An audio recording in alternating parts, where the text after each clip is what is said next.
would be a little bit laid back there off exit 16W off the New Jersey Turnpike, but anything but. It's time for Straight Talk, brought to you by Straight Talk Wireless. Keyshawn, J. Will Zubin, Mark Scott in the house. Good morning, fellas. Jay will be here at 8 a.m. Eastern to talk all things Warriors, Klay Thompson, the draft, which he was front and center on last night. So here's the deal. Joe Judge gets into some sort of altercation with Marc Colombo. That name might sound familiar. Former NFL player, first-round draft pick of the Bears. Played in the division in the NFC East for the Cowboys for quite some time. Not the investigator Colombo? No, not the investigator Colombo.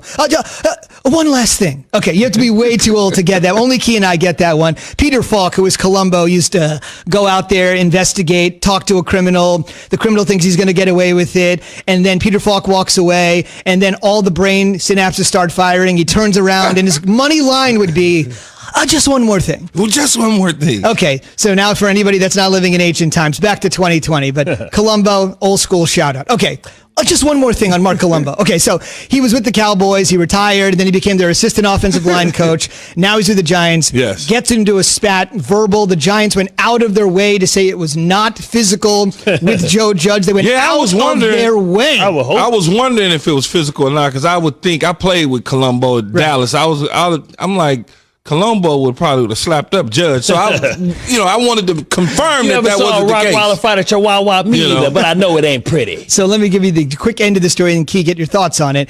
Essentially, he's gone. Yes. Let's say Joe Judge is maybe gently asking him to maybe we'll provide you with some help. We're going to bring somebody over from the Pats that I like. We're obviously struggling. We've got to protect Daniel Jones. He's been a little more clean the last couple games. But they get into some sort of, let's just call it, altercation. Joe Judge has been on the job for 10 games, but you think this is channeling a guy that once coached the Giants for 127 games and won a couple Lombardis. Yeah, absolutely. This is a page taken out of a Bill Parcells book.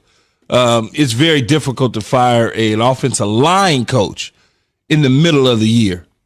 Offensive line coach, because the protections, the scheme, all the different things, the techniques that Colombo has taught the offensive line. Now you have somebody else coming in that you have a relationship with. I understand. I get that, because he probably didn't want to hire Colombo to begin with. But when you are a new head coach that has never done it before, that's young, it's very difficult to build your entire staff on your own. 5 years from now, he can pick and choose whoever he wants. Mm-hmm. But coming into it, it's kind of like, we're going to help you along the way. We're going to bring in Jason Garrett, former head coach, so you can kind of learn how to be a head coach. But he's also going to call the plays for you. Oh, by the way, he also wants to fill out the offensive side of the staff. So you have to give something away a little bit until such due time that you get a little bit of skins on the wall, and you can go to the owners and now start to say, look, I need to do it my way. Mm-hmm. So he goes in it, he talks, he says to them, I want to bring somebody along to help. You go to Marc Colombo and ask Marc Colombo. You go to him and you say, hey, I got an idea that'll make us better. And whatever the conversation ended up, he didn't like it, because now it feels like you're saying I'm not doing my job. That's what it feels like. So whatever the words we exchange, in the end, Joe Judge has the right to say, you know what, man? I don't want you anywhere. Get out of here. Go. Bye-bye. See you later. To get it over with. But it's also sending a message to the rest of the team, the rest of the coaching staff, and to the fan base that I'm not putting up with any nonsense. I'm going to go down in flames if I'm going to go down. I'm going to do it the way that I want to. The problem with that is, it's cool right now, and you're playing great, and you're doing out. The tougher you are, the more people are going to expect for you to put those W's on the board. You can get away with it for a couple years, but if you don't start winning at a high rate, it falls on deaf ears. It just really does. Take a look at everybody that's ever coached before. When that message gets stale, it's like, man, get somebody else in here. Well, that's why most coaches got a life expectancy about 10 years, because what happens, you've heard all their stories. But right now you got to understand that Joe Judge is in the newlywed phase, right? And right now, everybody in that building is watching to see if he about that smoke, right? Seeing that if his words and his actions match. We saw his words and his actions match. Remember when he had him running gassers, and guys like, what are we doing? We don't do that. This is not college. This ain't New England, right? So everybody's testing him, right? Everybody's, borderline habitual line steppers. You got guys that's going to try and see what they can get away with. We saw Golden Tate try and be a habitual line stepper, the other week. Oh, you know what? You suspended. You know what I'm saying? You got to go home. See you later.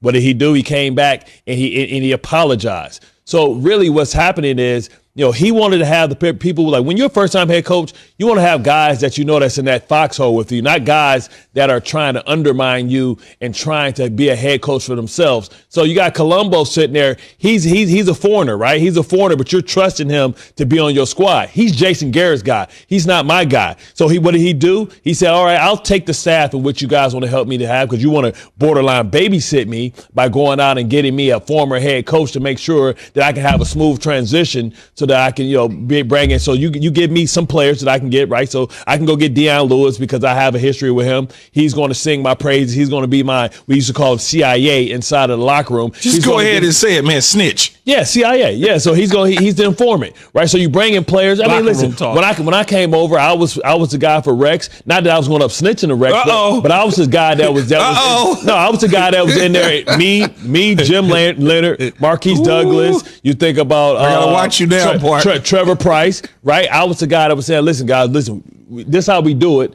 And trust me, the dude got a plan. You can trust him, right? Because nobody trusts him because he's a first-time head coach. He's a special team coach at that, so he doesn't come in with the same gravitas or the same respect that a guy that had already been a head coach somewhere else did before. So Colombo want to get out of pocket because now you trying to micromanage me and bring one of your guys in from New England. I think his name is Dave Guillermo or something like that, right? So sure. He knows. So now you're gonna bring somebody in here that you're trying to replace me. So now I got an issue with that. But the problem is your resume may be good, Colombo, but it ain't good here and it ain't good with me because guess what?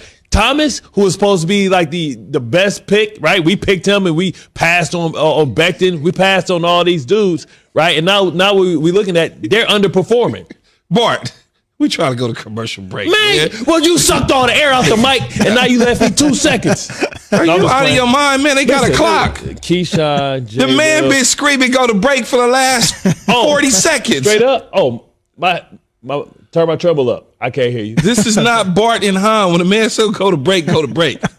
Can we add with Bart Scott? Maybe later coming. Smaller font. We got to put it in smaller. Dude, you got to tell me to be quiet, man. I can't hear him. Jeez. All good. You're right, though.